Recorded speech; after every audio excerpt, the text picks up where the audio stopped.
Welcome to the Information Center of International Contractors. If you enjoy what you are provided, please support us by liking and subscribing. Tender for diesel-electric locomotives and training.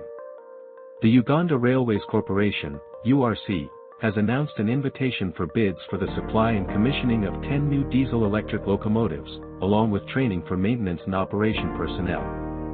This procurement, under the East Africa Community Railway Rehabilitation Support Project, is funded by the African Development Bank, AfDB, with loan number 2000200005751.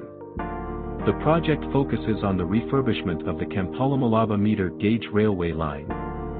The tendering process will utilize open competitive bidding, international, following the one-envelope bidding method, and is identified by the reference number URC/AfDB/goods/2024-25/001. The project intends to use direct payment disbursement method and payments by a letter of credit as indicated in the contract.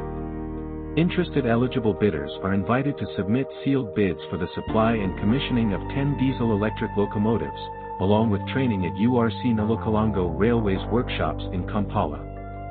Bidders can obtain the bidding document in English by submitting a written application to the URC Procurement and Disposal Unit and paying a non-refundable fee of UGX 900,000 or its equivalent in USD either in cash or via bank transfer to the designated account at Citibank Uganda Ltd. Bids must be submitted by 11 a.m. on March 7, 2025, at the address indicated in the tender documents. Electronic bidding is not permitted, and late bids will be rejected. The public bid opening will take place at 11:30 a.m. on the same day at the specified location. The tender documents were issued on January 14, 2025.